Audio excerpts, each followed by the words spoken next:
வணக்கம்.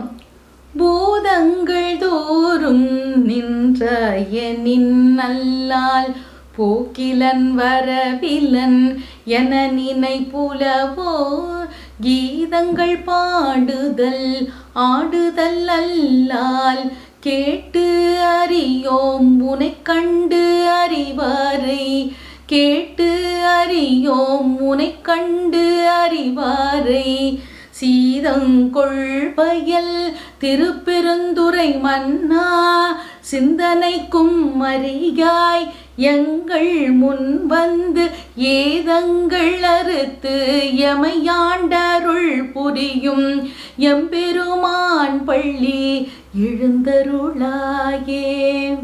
ரொம்ப அழகா மார்கழி மாதம் 25ஆம் நாள் மாணிக்கவாசக பெருமான் திருப்பெருந்துறையிலே உறங்கிக் கொண்டிருக்கிற சிவபெருமானை எழுப்ப திருப்பள்ளி எழுச்சி பாடுறார். எப்படி தெரியுமா?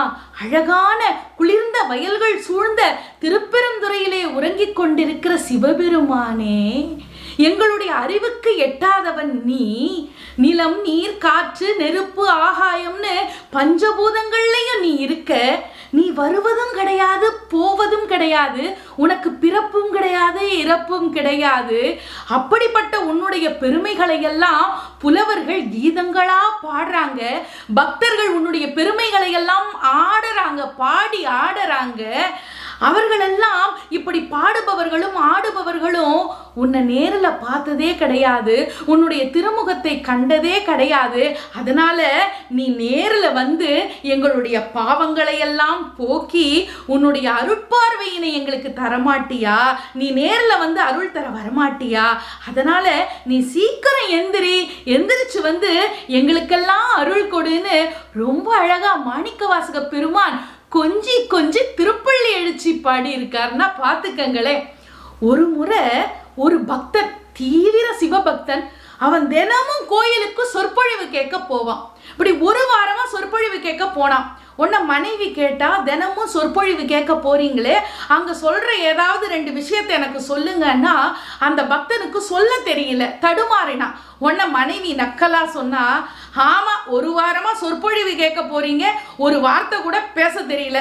நீங்க சொற்பொழிவு கேட்க போன லட்சணம் எப்படி இருக்கு தெரியுமா? ஓட்ட சாணி கூடையில தண்ணி மொண்டா எப்படி இருக்குமோ அப்படி இருக்கு நீங்க சொற்பொழிவு கேட்ட லட்சணம் அப்படின்னு சொன்னா.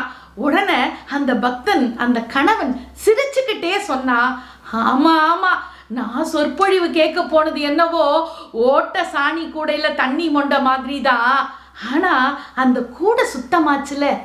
அப்படித்தாங்க நாம சொற்பொழிவை கேட்கும்போது இறைவனுடைய பெருமைகளை எல்லாம் காதால உள்ள வாங்கும்போது நம்முடைய மனம் சுத்தமாகும் இல்லையா?